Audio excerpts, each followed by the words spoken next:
which is also called the stomach if you are a mature person. Could be called prone. Prone means belly down. So, that's pronation of the hand.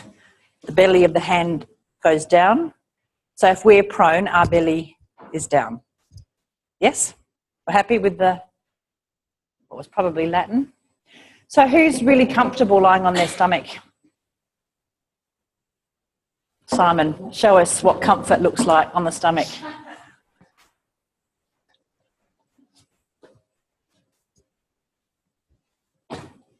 Oh, yeah, take your time. It's a really usual thing, feet hanging off the end as well. Right, yep. So that's a key thing, right? That's something to look for, is why when we ask people who are not comfortable on their tummy, one of the things is that it can be a little bit tricky on feet, right? So Simon, that's fine, okay? There's no tweaks, no nothing. Could you sleep like that? Yeah. And when you woke up, would you feel cranky? I wouldn't, no. Oh, you wouldn't? Why not? You can. And why not? I'd sleep on my back. Okay. All right. Can you turn your head the other way? And does that still feel as good? Yeah. I think I was, considering it this morning, of course, because of that whole thing. And first thing I did is face this way, but then I decided that left is more comfortable. Can you see why? Maybe, like there's one reason in his pelvis why he might be more comfortable with his head that way. Just if his pelvis was going to lift off the table, I would predict that side would lift more on than that side. Just turn your head back to the left. You see, there's just some kind of more that direction. I'm not going to say it in language because otherwise he'll change, but that would, and look, that's just an idea I have. When you say it, when we talk about what do we see as practitioners, that would be congruent with what he's telling me, but it's not fixed in any way. Like, so the next time you see someone whose pelvis is slightly more like that, like his, they could be very happy with the head, and that rule will be blown out of the water. So any tendencies that you have to attach to theories and rules and isms, start getting humble because I'll get blown out of the water. Okay, thank you very much, Simon. Who else is comfortable on there? Danielle?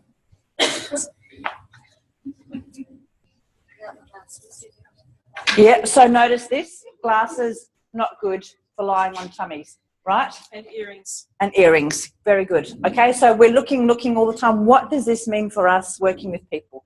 Okay, so that's Daniela's got some very clear strategies to be comfortable. Okay, what are they? Not lying on a stomach. Oh, Vanessa, you are so funny. I should explain. I do know that Liz's name is Liz. Sydney people know this. She is just a dead ringer for a good friend of mine called Vanessa. And we taught together in Bhutan. And, of course, they can't say V there. They say Vanessa. So you are Vanessa, actually. Oh, Vanessa. She's so funny. Anyway.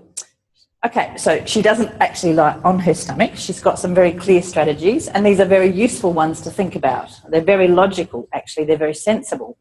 What does she do? Yep. Yep. Breathing. She's breathing. Yes. Yes. Her chest is free to breathe. Yes. Yes. Yes. Yes. So, when we talk in that ATM chapter, he talks about this ability for the head to rotate, right, relative to be free. But there's a point about where the head, so Simon has a lot of flexibility in his neck, so he can actually do all of the rotation in his neck, because you can see his shoulders were both touching. So there was no rotation in his thorax, right? So the distribution of his rotation was only in his neck, which tells us he's got a lot of rotation in his neck. Good on you, right? Lucky you. So he can just go like, that. He can do that. He can do this. He can be like that. Like that. Yeah. He can like that. So that's his good function. No change. Daniela has decided she doesn't want to do that. She does, for whatever reason, she doesn't want all of the rotation to happen in her cervical spine. So she has distributed more rotation down through her system by lifting this shoulder. So this shoulder is much higher than this shoulder, and lifting this side of her pelvis so that you know, you actually did this in the ATM yesterday, lifting up this half of the ensemble she's already doing so that the rotation doesn't have to be so extreme. You see that that's a very useful strategy. Right? She's dissipated the rotation required, because the problem with being prone is that our faces, our snouts are buried in the table. Now, if you've got the rotation that Simon's got in his neck, you can keep your snout free so that you can breathe. Danielle keeps her snout free for breathing by reducing the requirement for cervical rotation. Yep, okay. So this starts giving you clues about how you could help people be comfortable. Now, in an ATM situation, sometimes you don't want people to do these strategies because it's going to interfere with the lesson. But you might have to find a way to compromise. And some of you are grappling with this, like this morning with the ATM. So what you might do, I'm sort of jumping into the, you know, problem solving, is just say, okay, for the moment, you know, and I actually said to some people, you know, you know, have one shoulder a little bit higher. So what she's done is actually just jacked her elbow in. So she doesn't, this is a nice skeletal support. She's not holding herself up like this. She's kind of jacked her skeleton up. And we could put the skeleton alongside here and do exactly the same thing.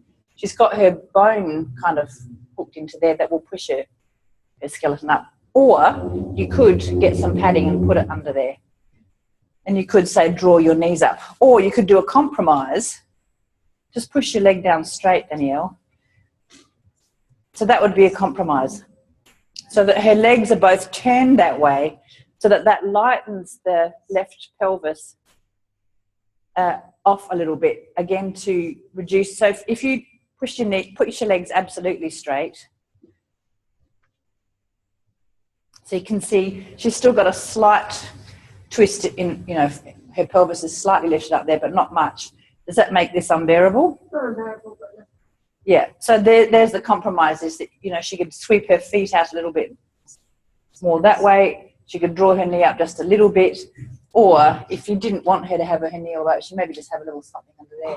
But you need to understand the mechanics of the ATM well enough to know, is that going to really, like, confound the ATM? Is it going to make the ATM impossible or useless? So, and this is the judgment. Okay, who else likes lying on their tummy? Now, what's your name? Amanda, another new name. Oh, Amanda Panda. Sorry. That's all right. Just plummeted it back to primary school, haven't I? Sorry, if you knew what my middle name was, you would be laughing. It's an animal. Well, true. Watch it. No. Mr. Funny Man. No, it's not a shrew, but it's not far off. It's not koala, it's not panda. Oh, now you're guessing. Okay, so Amanda's got a compromise. Yeah. So she's she's halfway between Simon and Danielle. She actually got a lot. She has got a lot of rotation in her neck. She can rotate a lot there. But she doesn't want all of it there, so she's dissipated a little bit by having this shoulder higher than this one. All right, so there's a little bit more of the rotation happening there, but nothing really down further, so that's fine. Oh, you know, her right leg is slightly turned out, but that's a reasonable thing. Are you comfortable like that? Mm-hmm. Would you sleep like that? Yes, I start like this, but then I end up on my side, I think. Uh-huh. Now see this arm up and that arm down, and you can see why. So if you want to make somebody comfortable, they'll do that now. It's absolutely gobsmacking to me how many times you ask someone to lie on their tummy and they don't do that. They don't spontaneously do that to get comfortable and to clear their snout, so to speak. They'll lie and they'll just lie straight, even though they can't, like Simon can. But they will do that and they can't. So it really hurts my neck. I hate lying on my tummy. It really hurts my neck. And you go, yes. And they're the same people when you say, so, you know, what can we work with? And they say, oh, it hurts when I turn my head, when I do this. And you go, why do you do that? Why, when you're driving in the car, do you have to do that? Like, why can't you do that? You know, there's nothing, your shoulder can come forward in the chair, right? You know, so that's a self-image issue, isn't it? They don't know. So all you guys are all telling me that you know about the relationship between the rotation in your neck and how you can offset that with the rotation in the thorax. Thank you very much, Amanda. Thank you. All right, who does not like lying on their stomach? Vanessa.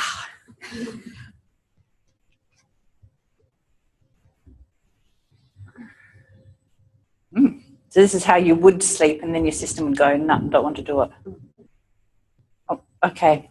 So let's play a game. Liz, don't tell us what gets uncomfortable. Can we guess what would get uncomfortable?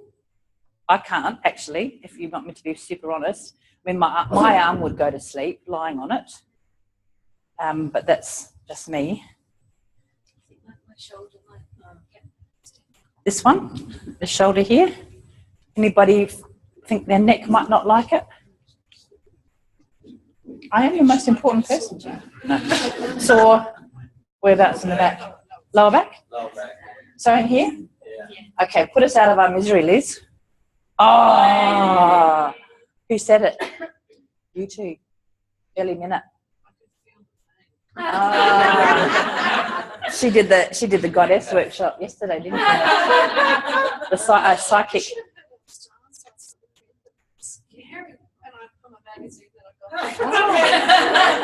What?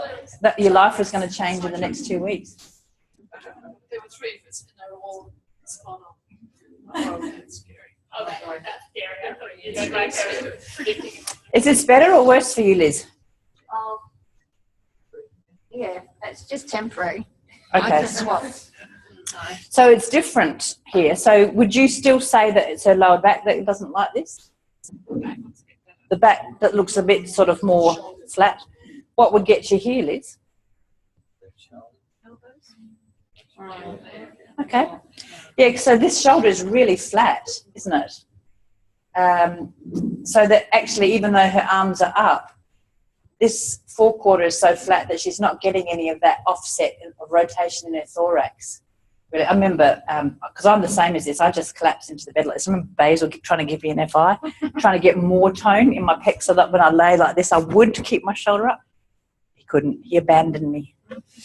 Too hard. But, you know, that might help her, it might not. But Liz, because of her genetic and the way that she misspent her youth, see how even though she's rotated that way, that leg is still turned out as well. So, you know, yeah, no. Well, you know, hypermobile people, though, just gives us more rope to hang ourselves, doesn't it, Liz? Can you just don't worship hypermobility? All right? You could put that this one down. Yeah? Yeah? Liz, if you had put something under the front of your pelvis, I tend to lie like this, and I actually put my hands on the pelvis. Yeah. It's a compromise because it drops your shoulder forward. So you might get the rotation down there, but it's hard to do that and have this, because that, as soon as you internally rotate your arm, you might be able to do it. Maybe we'll do it with you then. All right, you okay? Yeah. Yeah, okay. Good. Off you go. Fiona. You dubbed yourself in there, love. I kind of like it, but it's a bit... Oh, okay, she kind of like, okay. Yeah. So my lower back gets sore, like you... Okay. I tend to do this. So I'm lifting my top of my pelvis. Okay. So And she's... it's on the bony bit. Yeah, that's interesting. I don't know. It's Yeah. probably a bit weird, actually. So why is it that some... Yeah. So for some people, you know, there's many reasons why the low back might... So with, you know, a common thing with lying prone is that people don't like it because it puts too much of a demand on the neck, right? Because they haven't got Simon's rotation there. Right? So that would be the most common thing. Yeah? Jenny, or, you know, anybody can contradict me up to a point. So that's a really common strategy. And then and then working down the chain. Now, feeling like this is overarching. Is that how you feel, Yeah. Liz? Yeah, and you feel the same? Yeah. Why is that? What's happening? Yeah, she is. Yeah. Yep. And so why commonly people don't like lying, another common reason they don't like lying on their tummy is if they really engage a lot with their hip flexors. So when they're in standing, they tend to be more like, and I'm not saying that rudely, but, like they've got more tone in their hip flexors than in their extensors, which would do that. Then when they lie down, that kind of tries to open their hips out, and it's hard, and the muscles take a while to let go, right? Just the same as if I'm overworking here and I lie down flat on my back, it'll take a while for these muscles to let go, and I might get a lot of tweaking lying on my back. Does that make sense? So and I'm not saying this is true for you, but it would make sense to me that that's why you're doing that, because you're just taking the stretch off those hip flexors, and then they'll probably settle down, and probably after half an hour you're all right. Yeah. Are you? Yeah. Yeah. Does that make sense? Yeah. And also with that too, some people who are slim their bones might dig into the ground. So Yeah. it might be so much back that gets sore, but the bones digging into the bed or the ground. You're talking from experience. Yes. Yeah, because I normally am uncomfortable because I don't agree much as well. Yeah. So it pushes so in. when I lie on my tummy normally, I sore there, like. Yeah, that would make sense. Now, there's something else that can push into the ground, and I'm ashamed to say I learnt this off a man. It gives you a clue. In here, and it never occurred to me, and I've been a practitioner probably at that stage for 15 years, and I had never thought about this. This is a terrible thing that I'm confessing. What women, I'm not looking at anyone particular, women, what can be really uncomfortable lying on a table on your front? Your boobs. Now, I didn't have any, didn't know. I just didn't know that everyone looked like, excuse me. It can be really uncomfortable for some women to lie on their front. So what's a good strategy for that? Padding? Yep. Now, this is what's really interesting is some of my clients that's why you reminded me, they actually put something here. And some women put it here, and make their boobs even kind of bigger in a way. You just spread the area that's big. Yeah. So you might. Now, I don't want to put anyone on the spot about who is uncomfortable lying on their front for that reason. Oh, it's no big deal, is it? Who's uncomfortable lying on their front for that reason? Can we have a look? So, okay. Right. Right. Oh. No. No. Yeah. No, we need to know. And like you would normally say in this. It's not just this area. Yeah. No, and Marissa would be feeling that. You do when. Yeah, it is. It's a real issue. And so men who've got a big veranda over the toy shop thing happening would have exactly the same issue, right? Yes. Just a question. So does that depend on whether you're wearing a bra or what sort of bra you're wearing? Yeah. No, and this is the forum to ask if women, if you don't mind, because you might think it's only the guys that don't understand this, but I didn't understand this either because it wasn't in my personal experience. So we actually need to, if you don't mind, women who have this issue, can you help the guys? Because yes, bras don't help. Doesn't help. Doesn't help. I don't have a very big decollage. That's the top of my bust there. Okay. That's Yeah. right there. Yeah. And there's the top of my neck. So Yeah. when I take the bra off, it's in the exact same spot. Yeah. Probably for a few more years if I'm lucky. Yeah. So in my case, whether it's bra or not, because of the location being at this top end suburb, it really is uncomfortable. Yes. And Okay. it hurts in the nipples. Okay. Okay. I know people who are able to shift the weight, so to speak, when the bra comes off. Yeah. And they say that they lie in their stomach without the bra on, and when the weight shifts, it gives them. So they can kind of squish you around a bit. Separate them, see. Yeah. Push them out of the way. Right. Yeah, that's not something I've ever been able to do. You're talking about a level of mobility that I have no understanding of. Any other comments about bosoms? Yes. I have trouble, and I've tried something here and I've tried it here, but neither is really ideal. Okay, so it's really just a. So I do similar to that first. Can we have a look? Do you mind? I know Viv from Perth, so I can ask her anything. She's terrific. Well, you're all terrific, but I know that she's terrific. I've only been told you guys are terrific. Yeah. Yep. Okay, so we need to think about this. Put the weight on this side, but it's the only way I can. And how long do you think you could stay there? I could go to sleep. Ah, okay. How long could you stay on? And if I bring my head round further, now this is a really good point too. Okay, did you hear what she said? She tucks her chin in more, and that kind of rounds, and that helps this arching up, and it takes the weight off the front of you more. So that's something that you can help people do too, like in an ATM situation, is you can just say, just maybe, you know, doing this, tuck your chin in a little bit more, and it will just curve the spine a little bit more that way. And it's a little handy tip that I only learned from other people as well, right?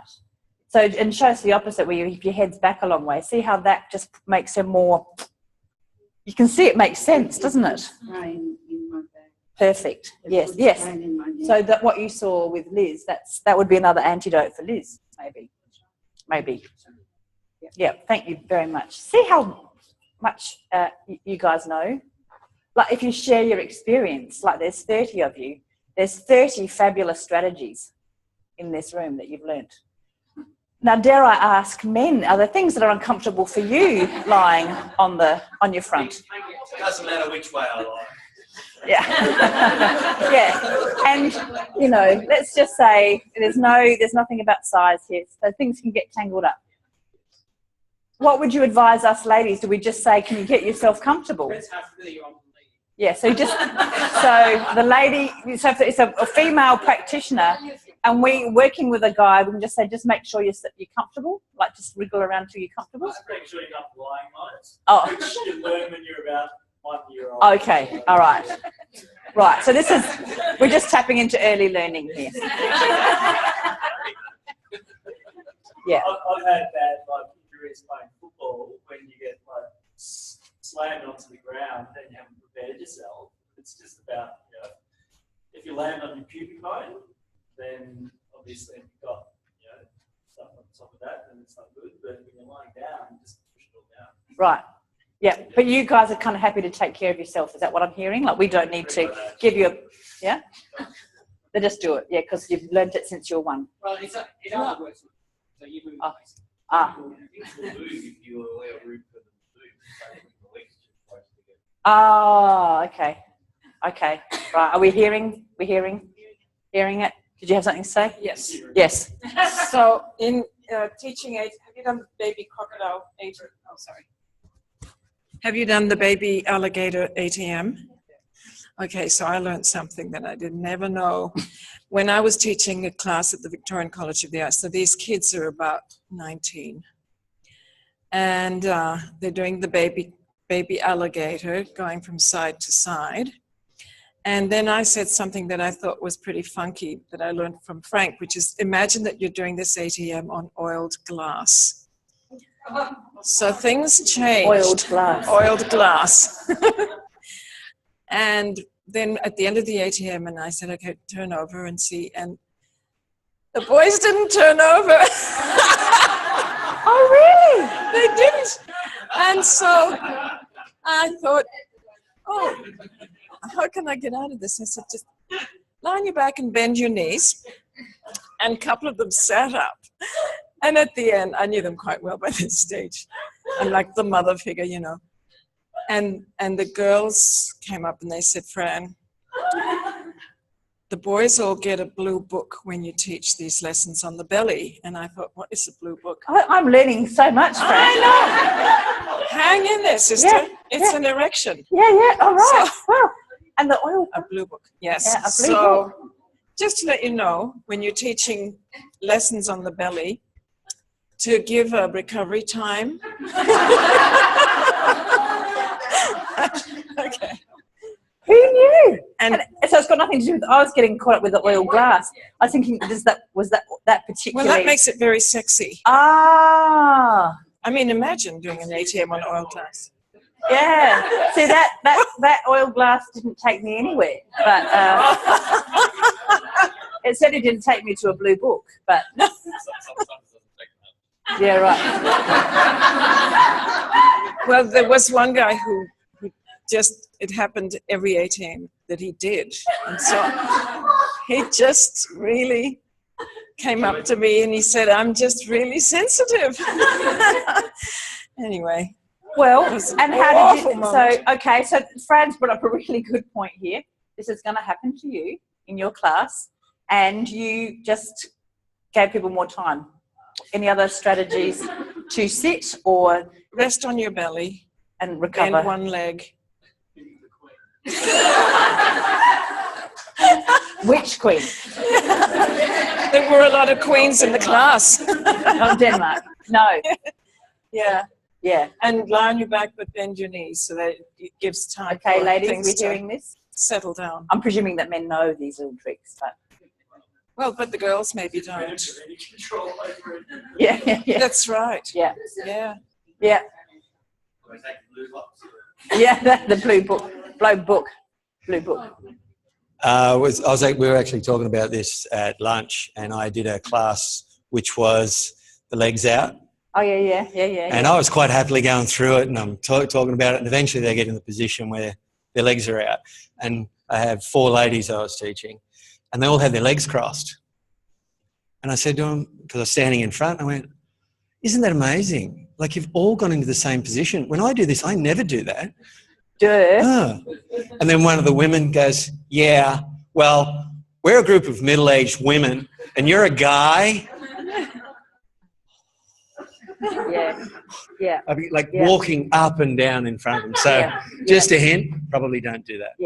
Yeah, and this is really interesting. So when you're doing those kinds of lessons where people have to open their legs a lot, have them all facing the same way so that it's well, not, they were facing the same way. Yeah, They're all but- facing me. Yeah, and then think about where you are. But Yeah, otherwise, well, as soon as I went to the side, suddenly, it all changed. And the But- same thing in yeah. sitting lessons, have them all It's a bit facing embarrassing. one way. Otherwise, they'll be looking at each other, and then they're doing this, and then they're in, and it's just And the kneeling lessons. the kneeling lessons and the going over and the all 4 lessons and all those sorts of things. You just quietly say, and actually it's much easier to teach when everybody is oriented the same way, because then you don't get your lefts and rights mixed up so much.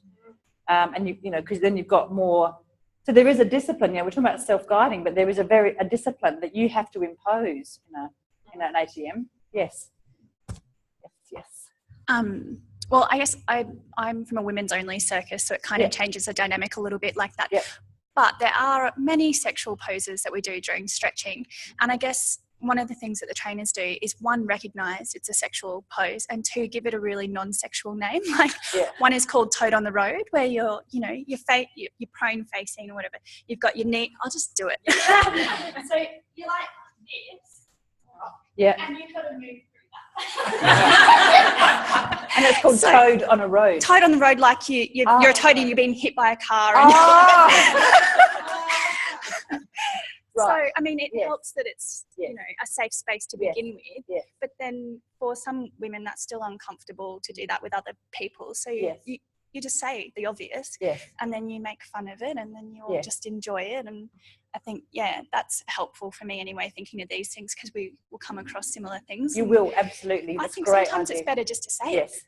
Yes. And you know, I mean, Moshe had no compunctions at all about talking about your sex. That was the word he used. Lying prone is the lesson where you have to lift your sternum and look, and he says, no, look at your sex. And he talked about it all the time, your anus, your sex. Never mentioned the vagina, but no, it was always the sex. It was the sex. So even yesterday, that lesson I taught yesterday, where you had to take your pelvis back and side lying, he was saying, point your sex towards the ceiling. That's his instruction. Now, we don't say that. Maybe I did say pubic bone at one stage, I can't remember. So that's the closest as we get. But he was very specific. You know, you take your nose to the ceiling. So he had as much, the sex, as he calls it, was about, had the same kind of neutrality as the nose. Yeah. I just think maybe he was taught the wrong word. The translation was wrong. I've always thought that. No, he says it in English. He says it in English. He says it in English and yes. It is. But it is. It's very. Yeah. And he used to say, everybody has a sex. Yeah. So it's like, Yeah. as part of our body. The pelvic floor exercises for pulling, for older people, pulling the pelvis up. You know, you have to get in and find that area. I think they're quite interesting too. You know, the words that are used there. Yeah. My remembrance is that his generation did call it that. Yeah. Sex. Simon. I think it's a good sort of universal word as well. Yeah, Like in try it every with your language, class. you know. You'd say blue box or blue book or Blue whatever. books. Yeah, blue book. But that means that's a wreck. No, that's yeah. To me, that evokes a really different thing, saying point your sex at the ceiling. Yes. As point your pubic bone or rotate your pelvis. Yeah. And I find it interesting that we're seeing this sort of, we're being taught to, or we go to great pains to be really true to Feldenkrais's explanations and descriptions, but then something which is arguably a little bit, uncomfortable, we divert and go to something else. Like why? Well, it's a good question. I mean, maybe you want to try. Maybe you want to try it with your class. Give it a crack. Yeah. Martina. I must say, I don't know if it's coming from a different cultural background because I'm, born in Austria. But all these things we were talking about, like with boobs and splits, and so I didn't get it. I just thought that's also natural to me. I don't know if it's also the time I was brought up. I mean, it was all about free sex and burn the bras and everything. Yeah, I'm a bit flustered that people are so. Yeah, so it's good for you to hear that you have this. For me, we will all have this spectrum in our classes. Yeah. Joel, next. Can I just say that maybe he always said sex instead of the pubic bone because you know how the eyes orientate or orient you. Yeah, maybe. It could have a certain orientation because it's something not to be ashamed of, and you will move a certain way if you want to move from that area. Yeah, I think he was functional, right? And that's a function. You know, you're right. I mean, maybe we should just try. I just think people. Yeah, it is. It really is. Yeah, it's very specific. Yeah. I was about to say the same thing. Like in his mind, like he wrote books about how being turned on is a function of the human body. So you should be able to turn it on or turn it off, and it shouldn't be part of a separate thing, but it's just part of the body. So that's right. And he talks about shitting and weeing and having sex and all these things. They're eating. They're all functions. And again, you see that the nature of his way of thinking. That all of these things, and the emotions, we sort of label things as positive and negative and this and that and the other. For him, they're just all part of the same mix. He's just got the same curiosity about all of it, which is, and someone said, it's very liberating to have that kind of, you don't have to keep sorting things into these boxes. So maybe you want to take up this challenge with your classes. The use of your language, maybe you do, because it will evoke different things. And you will educate people to think differently about their bodies. And if that's so I think there was a practitioner here who was going to work with men's sexual health. I can't remember who it was, but he was really having to think about these sorts of the way he languaged, because he was going to be having very specific ATM themes, if you like. Was it something like that? Yeah, I can't remember who, but I remember having the conversation with him because he. And that's part of what you're doing with Jenny, is you're really thinking about your audiences, and without going overboard, you will craft your language around what you're wanting them to think about. Yeah, I just wanted to echo what Jana was saying, that it's about context. And so, like I'm half English and half French, and it's very easy to make mistakes where like in English, you use the word sex to mean gender. And, if you do that in French, everyone's really embarrassed, whereas people in French say shit all the time, and in English. So it's about context, isn't it? And I think the way that Moshe spoke would be politically incorrect, would be He calls people cripples. Yeah. So right? I mean, the stuff I'm reading, he talks about, no, you can't do this with a cripple. That's right. We can't say, we wouldn't say that. No. We don't define people by their physical attributes now, but, you know. And limit them. Yeah. So, you know, I think it's fine all awarely, isn't it? It depends on the context. If you're teaching sexual health, then of course it's got to be covered. If you're helping people who have difficulty standing up, who are, you know, Australian and never heard people use that language like that. It's all different, isn't it? Very good. Very, very useful. Okay, let's have one more person who's uncomfortable on their tummy. Yeah. Can we see?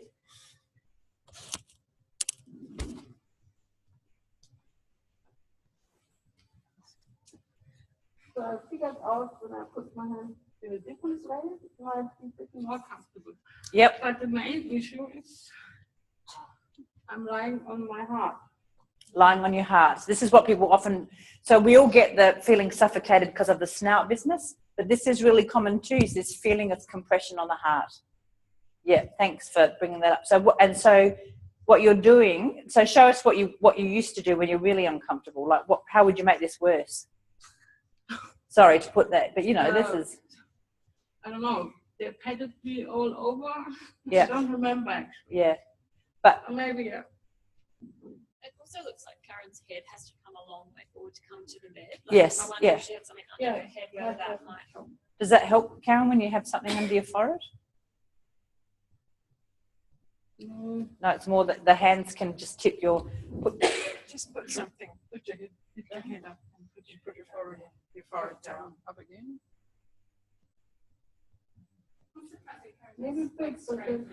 Yeah, so it's hyperextending now. So generally, necks are happier, more. They're going to be, flex. But this is where you have to experiment and you have to try and you ask the person.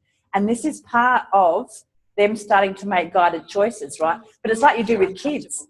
You don't say, "Do you want to go for a walk?" Because they'll say, "Nah." You say, "Do you want to walk to the park or do you want to walk to the shop?"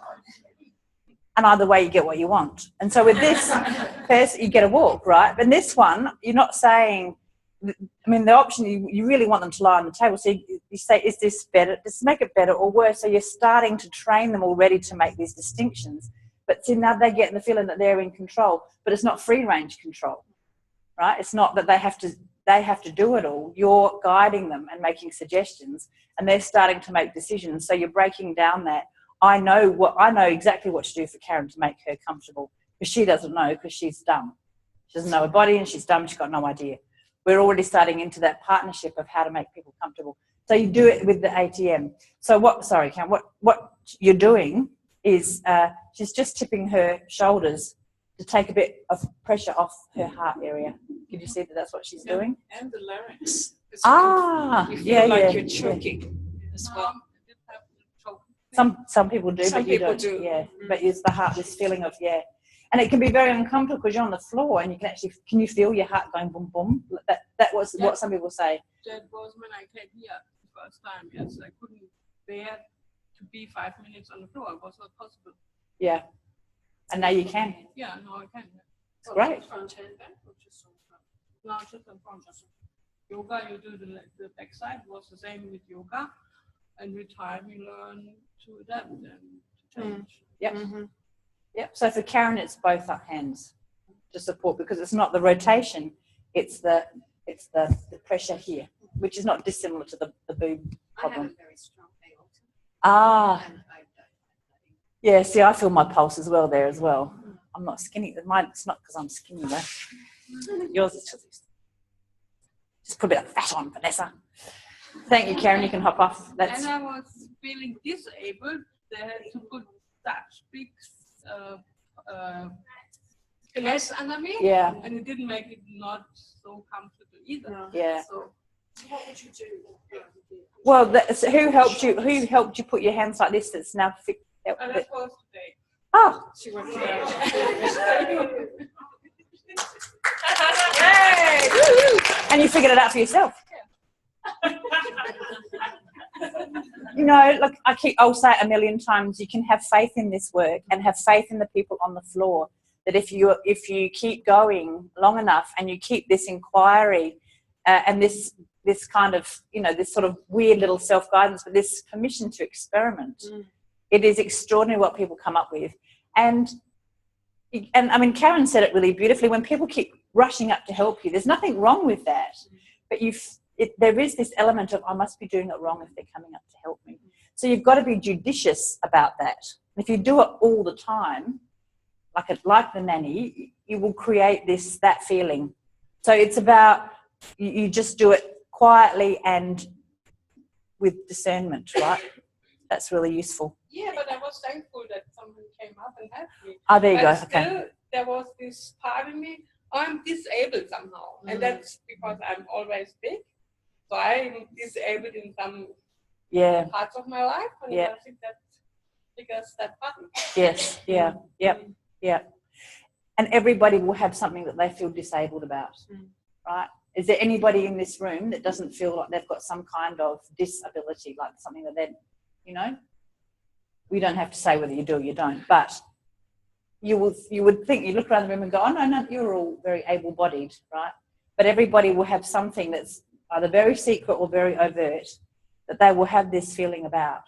And at some point, it's going to pop up, right? Isn't it? And it will pop up for us as practitioners that you have to be respectful of and not go, oh, don't be stupid, you're not. Like, that's not, you mean, you can say that. I can get away with that because that's the way I am. That's crazy. But yeah, that's a good point. That's really good. And I really want to thank everybody for sharing, because this is these are very personal things. All of you are sharing, and you can see why I'm grateful, because it's very, very, very rich and informative, right? And now you've got, like I keep saying, 30 different experiences, 30 different ways of thinking about how to lie in your tummy. Whereas if we didn't discuss this and share it, you'd only have yours and maybe one or two other people that you've worked with. All right. So you've got a pretty good data set here that you're tapping into. Okay. Have we had enough talking about prone? Do you want to? Now, there's one other thing that we alluded to that Simon mentioned first up. And this is something that Alan, have you met Alan Questel? No, not. Bastard. He and I worked a lot together. This one, bastard. So he's another trainer and practitioner. And he came to do an advanced training in Adelaide a couple of months ago. And he picked me up because I was working with somebody and they were prone on their stomach. And I'd forgotten to put something under the front of their ankles. So someone who's fairly short, do you mind? You're not short, but just come lie on here. So I've been looking, everybody else has been lying so that their feet are hanging over the edge, right? And there's a reason for that. Now, if Ella does it, yeah, because they're tall, they can. So Ella doesn't have to, because she's not taller than the table. Now, and she's flexible, so she can do it, right? So see how long the front of her ankle has to be. Now, for some people, that's really uncomfortable on their toenails, or it will really pull at the front of their ankles. So that, yes, they can get cramp in the arches of their feet. So what you do is simply that, and you find a way where so if it's up there, it might not help, right? Might still have the weight on the big toe. If you have it there, now how does that feel? Actually Less comfortable. Ask the person as well. See, I'm projecting what I think is right. If she was comfortable. Okay. So you ask, and you don't. It's not like you don't ask out of oh, is that all right? That kind of, because that just makes you look ineffective and wussy, right? You just go. Now, and then you could do the same thing. Now, what feels better, that? Or you could say, does it feel better with or without that roller? Okay, fine. She's the expert, right? And I've already set up that relationship. She's the expert. I've asked her. She's made a considered judgment. I honour it, right? That, you might think that's a tiny little thing, but in terms of this relationship that we've got, it's really important. And the same thing with, it's exactly the same in the ATM. Don't assume that everybody wants to be padded up. Who doesn't like having their legs that long? You're done, Ella. You don't like? Okay, let's have a look at you, Martina. All right, and see, again, I'm really grateful for you people. You're not taking this in the spirit that I'm picking out a fault, right? We're just showing differences. Okay? Okay, so you can see why Martina doesn't like this, right? She's got a lot of mobility everywhere else. Now, some people, what I do to get around this is I actually just roll in like this. And people assume that I have internally rotated hips. Actually, I don't. When I'm standing, I'm slightly out. So you can be fooled by some people, but that's the strategy I'll use to stop the stress on the front of my ankles. So let's see with Martina what she likes. You should have got very nice socks on. We're allowed to cover their socks up, aren't we? Okay, so Martina, I'm going to give you the choice between that or nothing. I like it with, like when I sleep on my stomach, I actually roll up the doona and put it like. Now you see, smart people, you can ask people, how do you get comfortable? This is a really good question as well. Well, how do you get comfortable at night? Really, and they'll tell you heaps. You learn heaps if you ask. Now I could make it, I could do it up here and see, does that? No, I like it lower down. And why? It seems to be, the pressure is more distributed more evenly. It seems to be harder. Yep. Now, if this is too low, it will still have pressure on the big toe. In fact, it will concentrate the pressure on the big toe.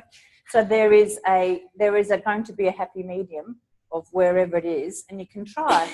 And then the question could be, and you don't spend hours doing this because then they'll get irritated with this, princess and the pea business. But just that's, and the other thing, of course, the meta thing that you're saying is I care about your comfort. Like I care about this. This is important to me that you feel comfortable, right? And that's more of an FI thing. We're jumping a bit between ATM and FI, but you can see the same thing, all right?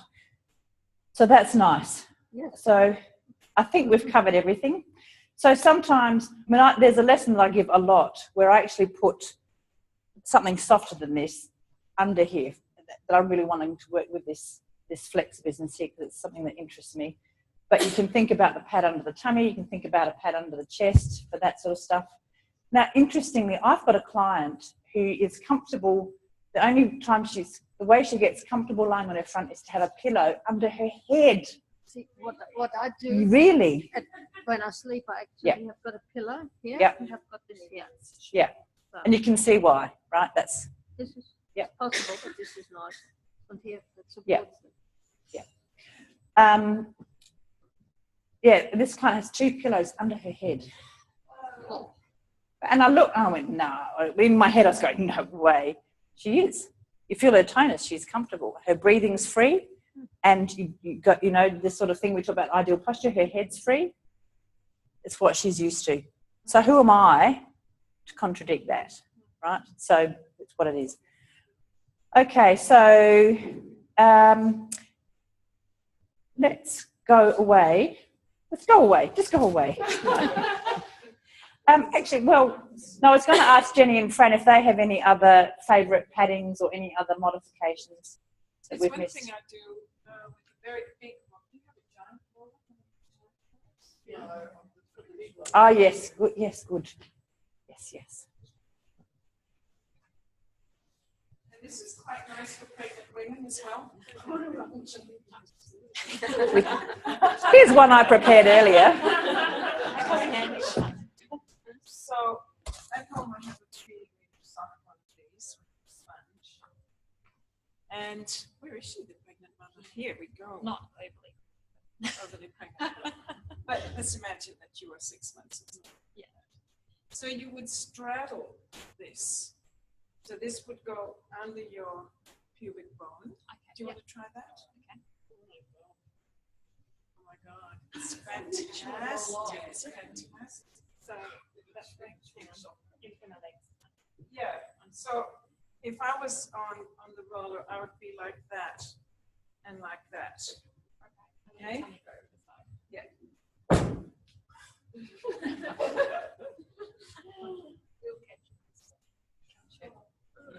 Not on the roller, you're straddling it, so you'll be on one side. Which side do you want to go down on? Can I have my tummy on that side? Sure. Or, yeah, is it okay? So you mean like that?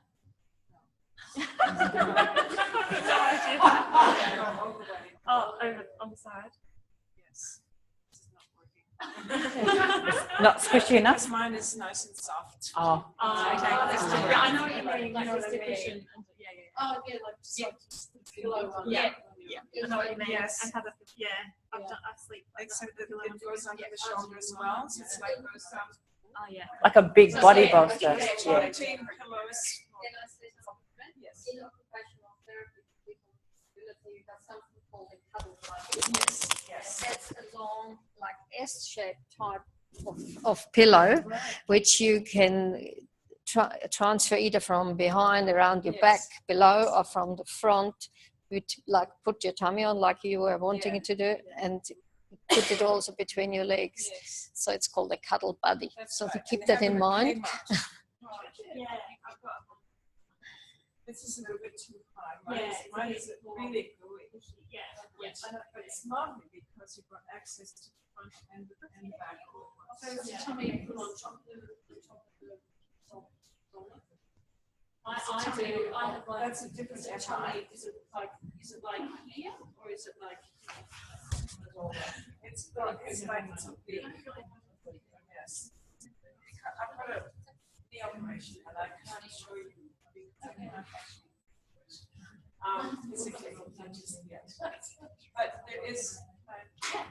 So if somebody wants to come up with stuff like Joel's not pregnant. Is that what you're saying? Did you correctly diagnose Deborah's dominant? I said Joel is not pregnant. No. Really good. We just thought you were fat, Joel. I need lots of pillows. Lots of little pads. Ooh. There's lots of pads.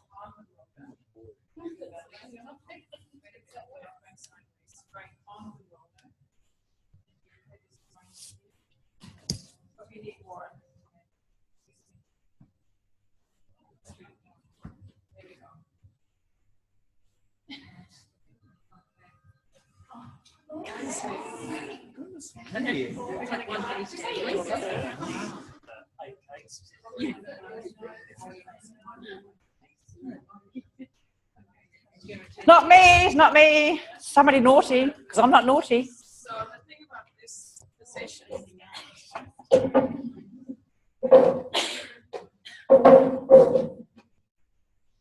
that you can get my and you can support the shoulders. You can work the shoulders. And you can work with differentiation between pelvis and thorax.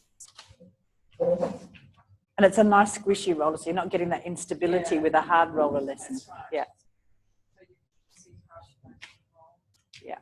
Side to side, hold the spine, and you can do things like the up and down. You know, you can do so many things in this position. Yeah. Who would you use that for? Probably people who just can't lie on the table on their tummy.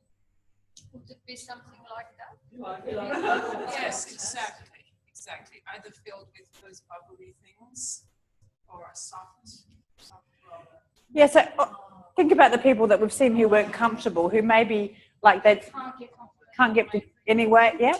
So that you know that they're holding on a lot here, or that they can't rotate, their necks don't like it, they can't, you know. Yeah. You can get right into the shoulder, arms down, back. Oh, she's doing it for me. I'm sorry, Jenny. Yep. So that was. Yeah, good. So that's, I think that's a great way, and now it's a good segue into why would we choose to use prone? So I want you to get into groups of 3. Thank you. And have somebody prone, find out how they can be comfortable prone, and then come up with as many reasons why you would want to. Why would you, given that this is, you know, there's some issues with going prone, why would we want to do it? Why do we choose it? So in the kind of jargon language, what does it afford us? What opportunities present itself in prone that we can't do as easily or as effectively in another position. Okay, so you're going to come up, you're going to be little marketing people and go and find out what are the selling points for prone. Why would we persist? Because we do, right? It's a really, really useful position. Groups of 3. And have somebody on, you know, like you can keep rotating around and try stuff. What does it give you access to? What movements? What does it afford us? So this is called affordances, right? Our job is to keep her away.